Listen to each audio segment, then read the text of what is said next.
o internacionales, va a requerir un gran esfuerzo de parte de los servicios PAN. Entonces, ¿qué podemos hacer? ¿Qué es lo que se podría hacer para mejorar y fortalecer los servicios PAN? Hacerlos modernos, de alta calidad, accesibles en nuestros países. Veamos. Como le mencioné al principio, los objetivos de desarrollo sostenible, quizás al 2030, no se van a conseguir si no fortalecemos nuestros servicios, ¿no? Como ustedes saben, aquí ya se da una apertura y una importancia a las enfermedades no transmisibles. Debemos tener servicios modernos y accesibles con oportunidad de atención. Y para esto, esta revisión recomienda que todos estos países de medianos y bajos ingresos deben elaborar un plan estratégico nacional de laboratorio clínico en los países. Y este plan estratégico nacional obviamente debe evaluar todas estas necesidades que les he mencionado, ver cómo probablemente podemos fortalecer estas limitaciones, mejorar estas barreras. Este plan se enfoca también en trabajar en redes, por niveles. ¿Es posible esto? ¿Podremos hacer esto? Al margen de, como les mencionaba, de nuestros sectores, nuestro sistema sanitario, yo creo que si hay un esfuerzo, pudiera realizarse, ¿no? Y para esto, también menciona de que por lo menos debe destinarse un 4% del presupuesto del gasto en salud para este plan. En el caso del presupuesto nacional, salud está en el segundo lugar después de la educación. 18.217 millones de soles. De esos 18.000, 4% deberían destinarse para elaborar un plan de esta magnitud. Y la incorporación de los servicios solo podría lograrse si patólogos impulsan sus servicios y asumen roles de liderazgo, tanto a nivel nacional como internacional. Aparte, debe haber una alianza estratégica con todos los actores involucrados, patólogos y los otros profesionales de medicina y laboratorio, médicos, la industria diagnóstica, la clase política, pacientes. Todos estos actores podrían permitir tener servicios PAL modernos y accesibles. Esta planificación nacional, financiación y promoción en el desarrollo e implementación de estos servicios innovadores y accesibles para la mejora de la atención al paciente a nivel mundial sería, digamos, el escenario idóneo. Entonces, este llamado a la abogacía, este grito de querer tomar un protagonismo en relación a los servicios PAL, elaborando un plan estratégico de laboratorio con un financiamiento específico que aterrice en temas puntuales para su desarrollo, obviamente va a fortalecer las 4 limitaciones que hemos mencionado en esta revisión y permitiría tener servicios PAN de alta calidad. Entonces, Lancet, en esta revisión extensa, lanza 8 recomendaciones, que las vamos a ver al final. 8 recomendaciones que ayudarían a mejorar y fortalecer nuestros servicios. Este plan estratégico, por ejemplo, nacional, el primero que lo toman ellos como modelo, se lanzó ya hace muchos años, en el 2008, llamado la Declaración de Maputo. Y ahí están todas las características, tratando de formalizar un plan estratégico nacional, ¿no? Este plan nacional, con patólogos involucrados desde su diseño, implementación, permitiría a los países implementar estratégicamente las soluciones a los problemas claves que enfrentan sus países, que son parte probablemente de las prioridades sanitarias o de las políticas públicas y los programas presupuestales. Este plan debería elaborarse con estrecha consulta con otros planes nacionales, por ejemplo, que conversen con medicina de laboratorio, cirugía, obstetricia, anestesia y cáncer, mencionan ellos quizás como especialidades afines, que tienen interdependencias. Un tema central relacionado al financiamiento es cuánto cuestan las pruebas de laboratorio. Y acá, por ejemplo, hay algunas publicaciones porcentuales de países de altos ingresos. Las estimaciones de la proporción del gasto total en salud que surgen de las pruebas de laboratorio oscilaría entre 3 y 6%, variando los porcentajes del tipo de país. Por ejemplo, en Canadá sería cerca de 2.7 para hospitales comunitarios y de 6% para hospitales de mayor complejidad. Pero obviamente los costos, como nosotros sabemos, hay muchas variables que influyen en ella, ¿no? El tipo de test, el volumen de las muestras que vamos a procesar, el tiempo de respuesta, el tipo de instrumento que se va a implementar, la frecuencia de proceso, horario de proceso, etc. En Sudáfrica, por ejemplo, esta prueba POC para hacer el recuento de CD4 costaba un promedio de $24 y ha demostrado ser rentable para la experiencia de ese programa. La prueba para ver la carga viral también, prueba POC, $17 en promedio. Pruebas de expert a veces han resultado difíciles de vincular con, les mencionaba, los sistemas de información de salud y los retrasos todavía persisten. ¿Cuánto costaría implementar esta tecnología, por ejemplo, en todos los establecimientos de atención primaria a nivel nacional? Y es una recomendación de la OMS. Estos enfoques innovadores de pruebas moleculares, por ejemplo, y plataformas POC, ya son desarrollados de manera alentadora en países de bajos y medianos ingresos, ¿no? Hay muchas publicaciones relacionadas con este tipo. Sin embargo, estudios económicos son esenciales para determinar si podrán ser accesibles, rentables y apropiadas en nuestros entornos, en nuestras realidades, ¿no? En nuestro sistema sanitario. ¿Cómo articularían? Por eso dicen que antes de, por ejemplo, implementar estas plataformas, idealmente primero se debería desarrollar los servicios básicos en los sistemas PAN primero, en nuestros centros de salud, ¿no? Antes de construir futuras plataformas. ¿Cómo estamos a nivel nacional? En el cuidado de la salud, quien paga es un factor clave, como todos sabemos, y en los países de bajos y medianos ingresos, los gastos de bolsillo representan pues la mayoría de los gastos de salud y tienden a disminuir a medida que existe el acceso. Yo les aseguro que muchos de los pacientes que acceden, por ejemplo, a servicios de salud, entre comillas, privados, son asegurados o pertenecen de repente al CIS, pero por los tiempos de respuesta prefieren gastar su dinero ahí y tener sus resultados en el mismo día, porque no tienen una oportunidad de atención. Acá, en este cuadro, ellos ponen los 16 test más comunes de 25 principales de 6 hospitales. Incluye de altos, medianos y bajos ingresos. Y bueno, incluyen a diferentes test, ¿no?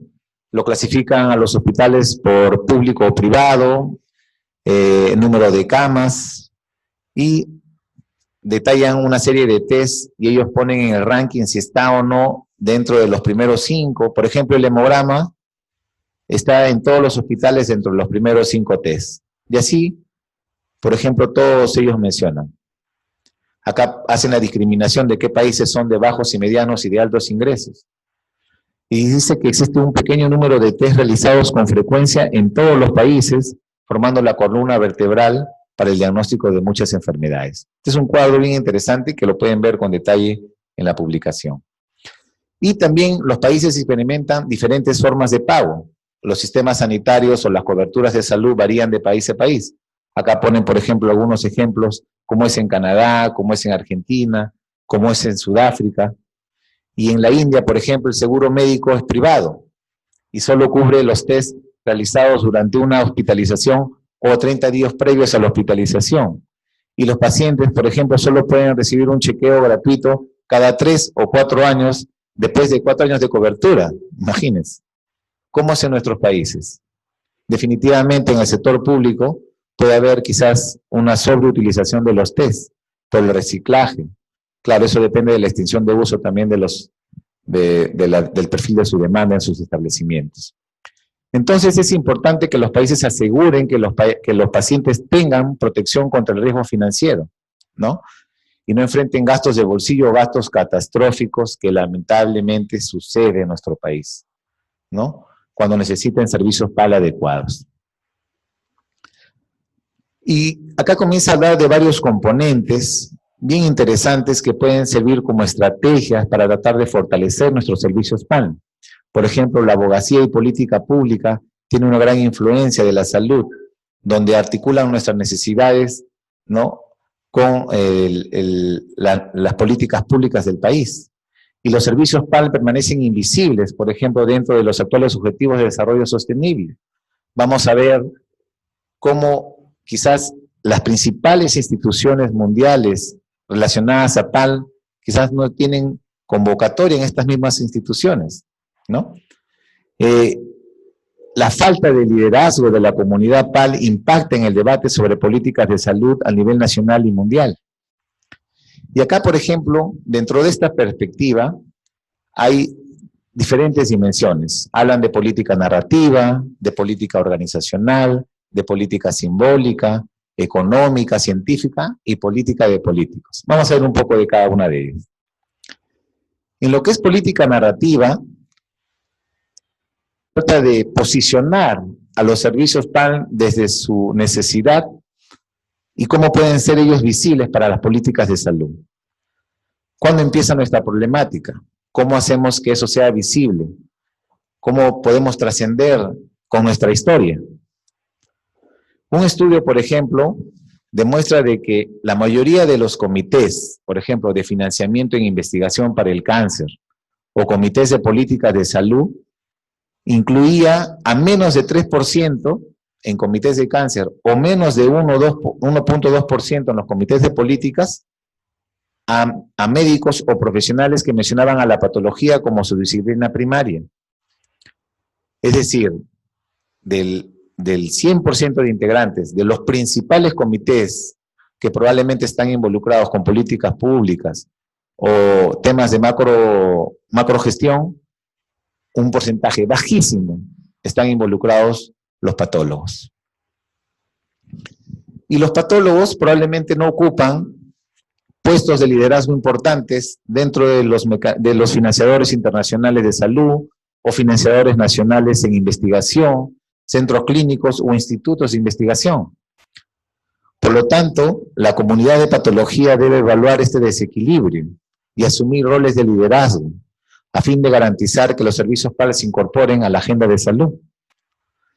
Instituciones como el Colegio Americano de Patólogos, Sociedad Europea de Patología, el Royal College of Pathology del Reino Unido y otras de Estados Unidos, su alcance o interacción con organizaciones importantes sigue siendo limitada. A mí me sorprendió bastante esto. Documentos de la OMS, de la ONU y políticas de salud entre el año 2000 y 2016 no contenían referencia a documentos o declaraciones de políticas de ninguna de estas organizaciones que trascienden en la comunidad PAN. Es increíble.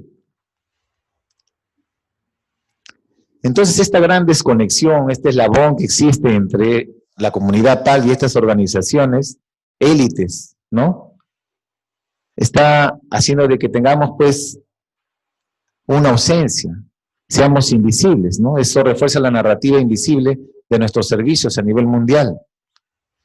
Es ahí la importancia de esta convocatoria, de poner esto en conocimiento, de ser conscientes de nuestra contribución al sector sanitario y cómo probablemente no estamos teniendo una trascendencia. Asociaciones de patología nacionales e internacionales deben buscar la apropiación de la agenda PAN, desempeñar un papel más destacado en la redacción de documentos relacionados a las políticas de salud, buscando influir en este cambio político. Hoy, en representación de la Sociedad Médica Peruana, estoy aquí alzando la voz en relación a este tema. Podemos hacerlo. Dejemos de ser agentes pasivos. Contribuyamos a demostrar nuestro protagonismo. Otra herramienta es la política simbólica. Este tema también es interesante. Por ejemplo, ahora último se está haciendo el Donor Challenge en el Hospital Rebagliati, si no me equivoco, llevando a personajes, por decir, públicos, o podrían ser inclusive de la farándula. Y con ellos, mediante ellos, podríamos hacer conocer más nuestros servicios PAN, usar de este mecanismo, ¿no? individuos o organizaciones utilizan imágenes y lenguaje con símbolos para el apoyo y el poder público.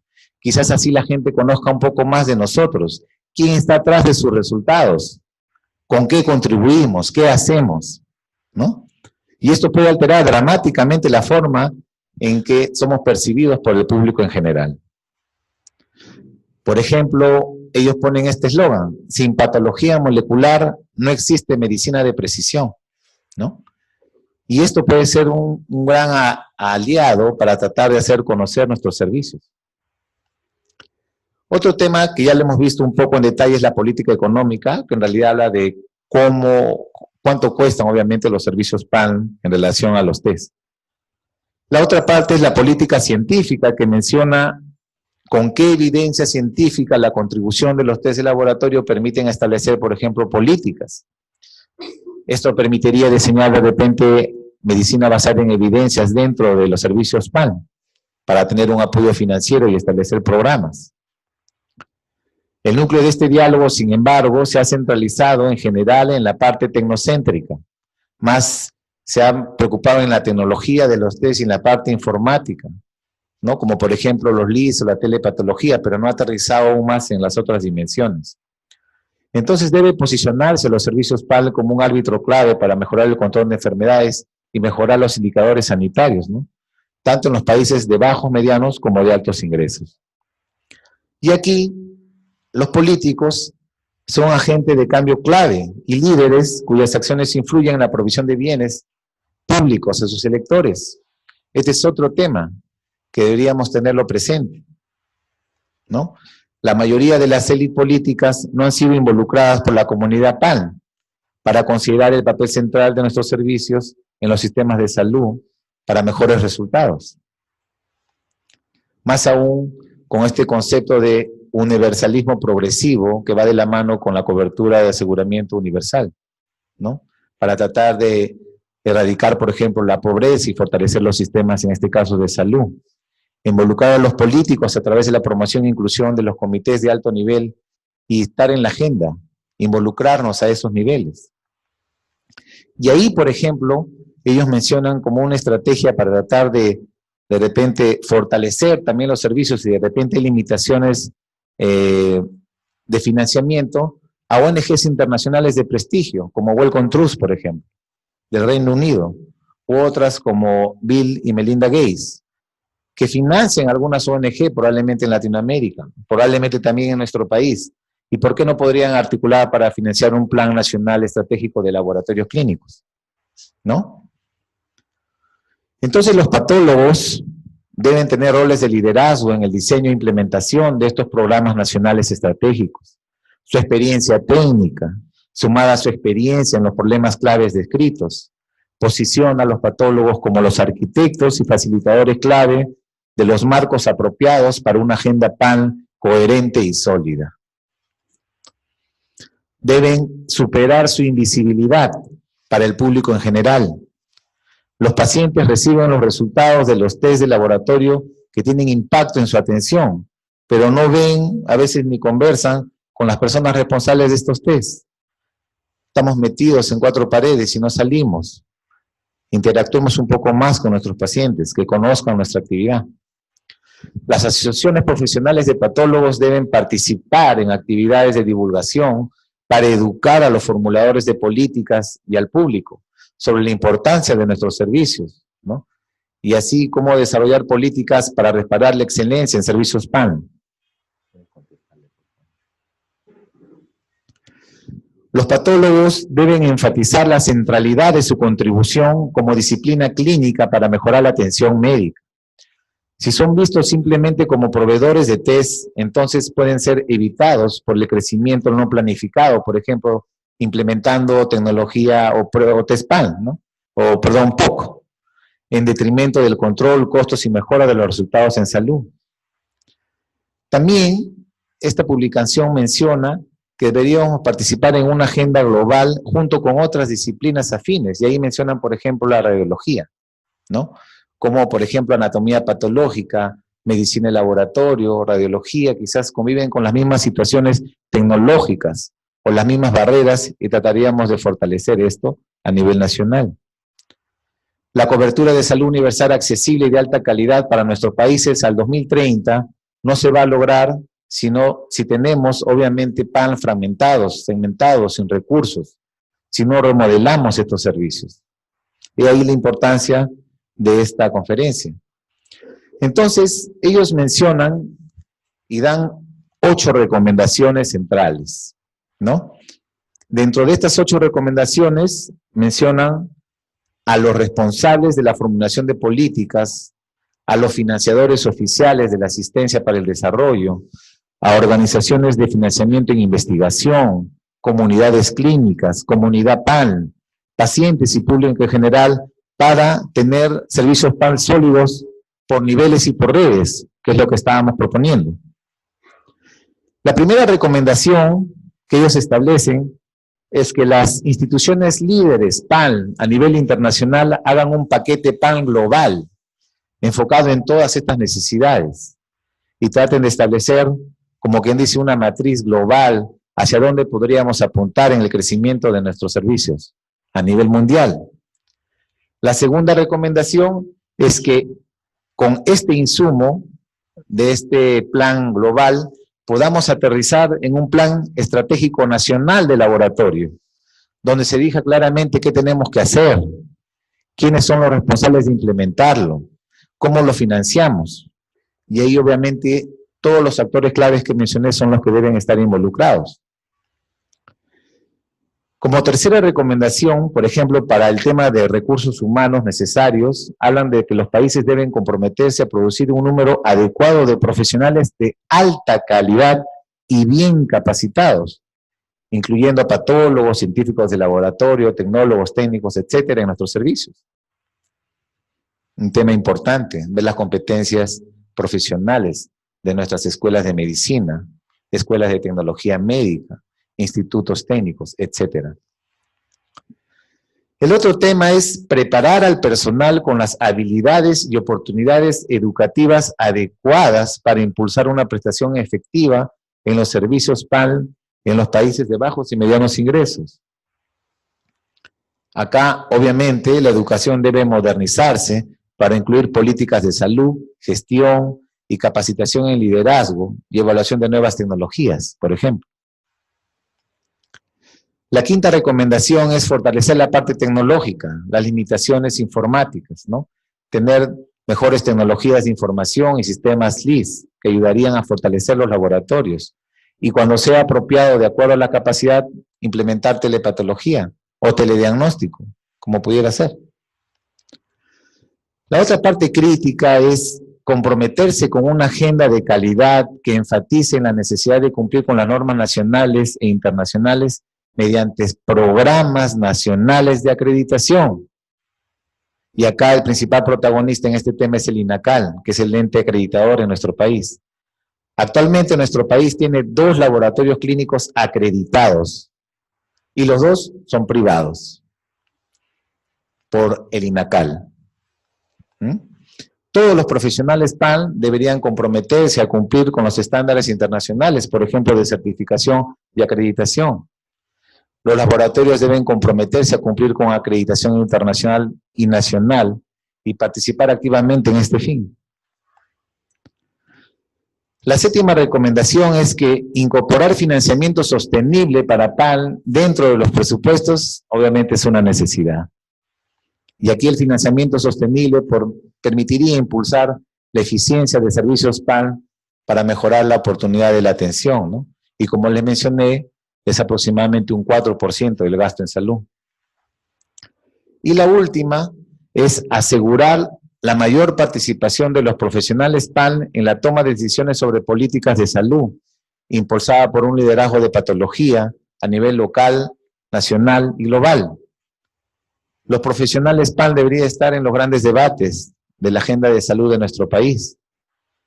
Y más aún, estar, por ejemplo, en la Asamblea Nacional de Salud, en la Asamblea Mundial de Salud de la OMS, llevando su voz, ¿no? Haciendo sentir la necesidad de nuestros servicios. Entonces, el desarrollo de una PAN moderna, sólida, útil y accesible en las economías emergentes debe desarrollarse con urgencia, con un componente vital del aseguramiento universal de salud.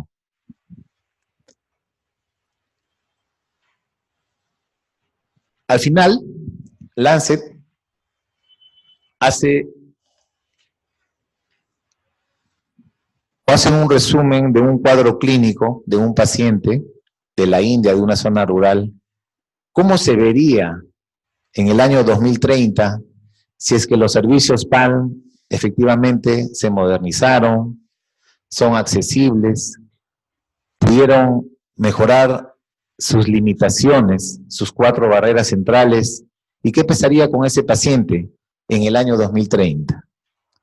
¿Cómo se verá la atención médica en los países de bajos y medianos ingresos con recursos limitados al 2030 en presencia de un PAN fortalecido y en funcionamiento? Esa es la pregunta.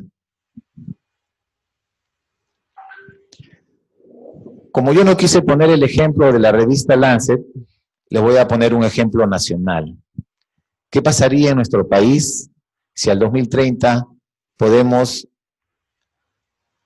mejorar estas limitaciones en los servicios PAN? Y me ciño a esta última publicación de Acta Médica Peruana, que la tienen ahí en una mesita, y van a ver la primera publicación, que es esa.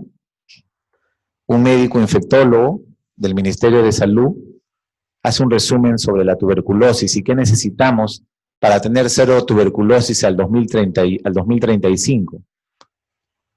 Y miren, ¿qué país está dentro de los 30 países con mayor carga de tuberculosis multidrogo resistente en el mundo?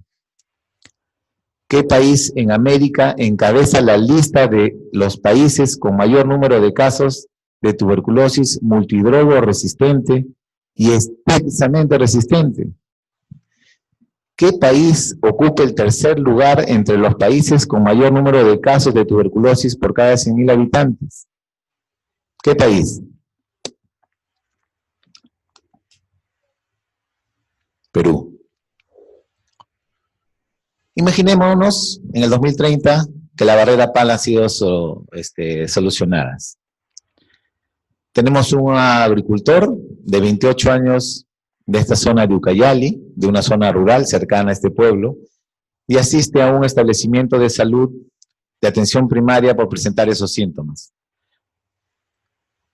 Pucallpa tiene la tasa de incidencia más alta a nivel nacional de tuberculosis. Asiste a su centro de salud de Atalaya por los síntomas y el médico inmediatamente indica una baciloscopía por fluorescencia LED. Lo ven, inmediatamente da positividad y le dicen al médico que es positivo, y el médico inmediatamente recomienda que se le haga un cultivo líquido mediante esa tecnología y le haga también una vez la prueba molecular para ver el comportamiento genotípico, si es que tiene o no resistencia al Mycobacterium o al complejo Mycobacterium. Lamentablemente el paciente tiene multidrogo resistencia y el médico inmediatamente le inicia el esquema de 9 meses para esta enfermedad. Lamentablemente el paciente no tiene una evolución favorable dentro de lo planificado. Entonces lo manda al Hospital Regional de Pucallpa, que ahorita está en etapa de construcción, no había una foto actual, pero está por terminar su conclusión, supongo su construcción, pero ahí está el Hospital Regional de Pucallpa, que ya es un hospital de la provincia, asiste para que lo evalúen y el médico recomienda hacerle mediante genotype su estudio porque probablemente tenga resistencia también a otros antifímicos. Y 48 horas más tarde lo llaman por teléfono al paciente y le dicen que lamentablemente tiene una tuberculosis extensamente resistente. El paciente inicia también, con este caso clínico, el médico hace mediante telemedicina algunas consultas y le dicen que inicie tratamiento recomendado para esa enfermedad y tiene evolución favorable. Estamos hablando solo de una provincia del país, de una zona de la selva. Imagínense que eso pueda ser posible. Muy bien. El Estado ha establecido 5 ejes centrales en su política hasta el 2021 y una de ellas relacionada al desarrollo social y bienestar habla de reducir la anemia y brindar servicios de salud de calidad oportunos, con capacidad resolutiva y enfoque territorial. El MINSA, dentro de su programación multianual al 2020, pone todos esos indicadores sanitarios. Y miren en cuánto se estaría involucrado los servicios PAN. Anemia, tuberculosis, VIH, malaria, cáncer, diabetes, dentro de los 4 pilares de salud para los indicadores sanitarios. Entonces, definitivamente, para concluir, debería elaborarse un plan estratégico nacional en las UPC de patología clínica o incorporar a las otras especialidades como anatomía patológica o radiología, en fin, si queremos comenzar a tener una implementación de políticas públicas, programas presupuestales, prioridades sanitarias, donde involucren realmente a los servicios de laboratorio para estas necesidades. Y los actores son muchísimos. Yo aquí, en representación de la sociedad que represento, la Asociación Médica Peruana de Patología Clínica, lanzo quizás una oportunidad de debate, de abrir un foro, de comenzar a establecer un llamado, de dejar de ser invisibles para participar activamente en la agenda de salud de nuestro país. Dejo esa reflexión abierta y bueno, para terminar, invitarlos al Congreso que se va a realizar del 18 al 20 de julio de este año. Ya pueden descargar el programa, también pueden mandar sus trabajos de investigación hasta el 14. Y, por favor, seguir participando de las actividades de este mes de mayo, que gracias al apoyo del Colegio Médico podemos estar realizando hoy en día con transmisión online a nivel nacional. Tenemos 3 viernes más. Yo voy a agradecer que participen en todos ellos, así como el día de hoy lo han hecho. Muchísimas gracias por su participación y dejo esto a criterio de sus preguntas. Muchas gracias.